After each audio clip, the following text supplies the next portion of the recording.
tidak dapat saya tatap langsung karena lombanya jarak jauh, tetapi aura keadilan saya rasakan dari hati secara dekat sekali.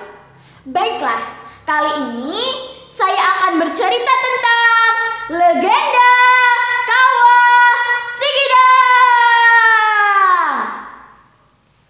Cerita ini saya ambil dari buku Singgasana di Atas Langit, karya Dr. Randes Samsul Munir Amin, MA. Putri Sinta Dewi adalah seorang putri yang cantik jelita. Banyak sekali pemuda yang menginginkan ia menjadi istrinya. Ketika itu ada seorang pangeran yang sangat kaya raya, sakti, gagah perkasa yang bernama Pangeran Kidanggarungan. Mendengar kecantikan Putri Sinta Dewi, ia pun bermaksud untuk melamarnya dan mengutus para pengawal untuk menyampaikan pesannya kepada Putri Sinta Dewi.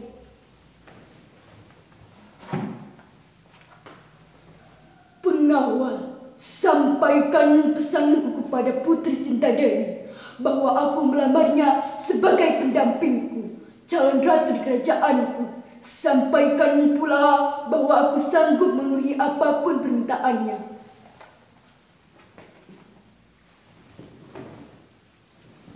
Baik, Pangeran, pesan Pangeran akan hamba sampaikan kepada Putri Sinta Dewi. Berangkatlah para utusan tersebut ke istana Putri Sinta Dewi. Hingga beberapa hari kemudian, sampailah di hadapan putri yang sedang duduk termenung. Ampun, Tuan Putri, kami utusan dari Pangeran Kidanggarungan bermaksud untuk melamar Tuan Putri untuk menjadi permaisurinya, kata pengawal. Mendengar lamaran tersebut, Putri Sinta Dewi berkata, "Hai para utusan Pangeran Kidanggarungan, sanggupkah tuan kalian memenuhi syaratku?" "Ampun, Tuan Putri, apapun syaratnya dan berapapun yang Tuan Putri minta, Pangeran akan sanggup memenuhinya," pengawal meyakinkan. Mendengar jawaban meyakinkan mantap tersebut, Putri Sinta Dewi terbawa dalam alam bayangan seorang pangeran yang sangat kaya raya, gagah berani, tampan, dan sakti mandraguna. Hingga tak sadar ia terucap, "Alangkah bahagianya bila pangeran tersebut sesuai dengan keinginanku dan rakyatku sebagai pemimpin kerajaan nanti.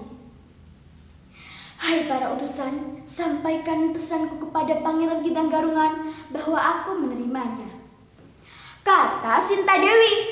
Teman-teman, beberapa hari kemudian datanglah rombongan Pangeran Kidanggarungan ke istana Putri Sinta Dewi. Tidak lupa membawa berpuluh-puluh peti harta benda sebagai syarat utama yang Tuan Putri minta. Begitu pula Sinta Dewi menyambutnya dengan aneka ragam hiburan yang sangat meriah. Hari itu rakyat di kerajaan berduyun-duyun datang ke istana untuk menyaksikan acara sakral dan menikmati hiburan tersebut.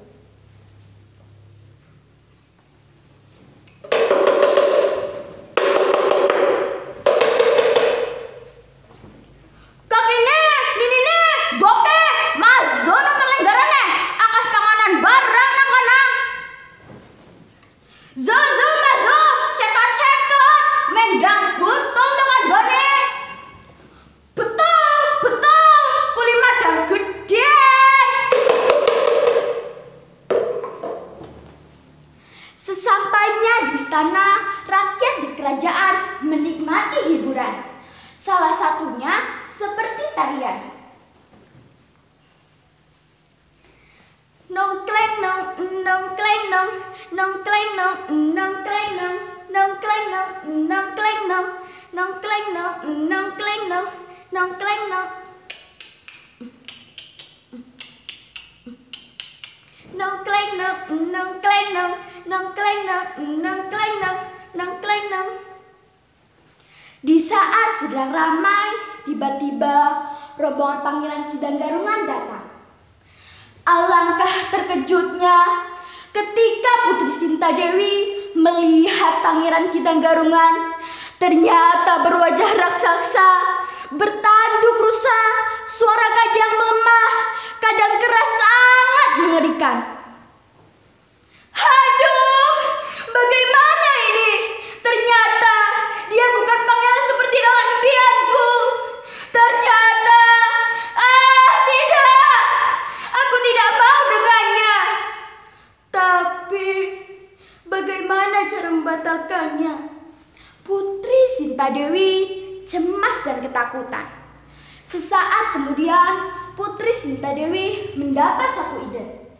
Tugas untuk Pangeran Kidanggarungan yang berat bahkan mustahil untuk dilakukan. Kanda Pangeran, ketahuilah bahwa di daerah kami ini sangatlah kesulitan untuk mendapatkan air untuk kebutuhan kami sehari-hari. Oleh karena itu, aku ingin Kanda Pangeran membuatkan sumur, dan sumur tersebut harus selesai dalam 1 malam saja. Jika tidak bisa memenuhi, maka perjanjian ini batal, Kanda, batal.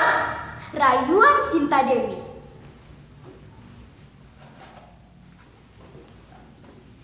Baiklah Dinda, aku akan sanggupi membuat sumur itu walaupun waktunya sangat singkat. Jawab Pangeran Kidanggarungan. Pangeran Kidanggarungan mulai menggali tanah dengan tangannya yang kokoh, sesekali dengan tanduknya. Karena kesaktiannya, sumur itu semakin dalam dan semakin dalam. Tiba-tiba Putri Sintadewi dibantu oleh para pengawal dan dayang sudah berada di sumur tersebut dan mengurus sumur tersebut dengan batu dan tanah.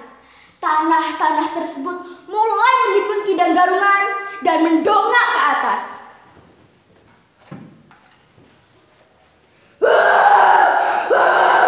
Hei Sintadewi, mengapa kau lakukan ini? Hentikan! Hentikan! Kau telah ingkar janji. Suara Pangeran Kidanggarungan semakin hilang di telan bumi. Sementara itu, Putri Sintadewi tak menghiraukannya dan terus mengurus sumur tersebut dengan batu dan tanah. Sesaat kemudian, sumur tersebut meledak. Tanah-tanah berhamburan ke atas, mengeluarkan air yang panas dan keruh membentuk sebuah kawah. Konon katanya, kawah tersebut saat ini bernama Kawah Sikidang. Nah, teman-teman, apa hikmah yang kita bisa petik dari cerita ini? Kita tidak boleh berbuat semena-mena terhadap orang lain. Apabila kita sudah berjanji, maka tepatilah janji kita. Begitu ya teman-teman. Naik ke atas, ke puncak bumi, mencari celah menuju awan. Izinkan Raras pamit undur diri. Apabila banyak salah, mohon dimaafkan. Wassalam.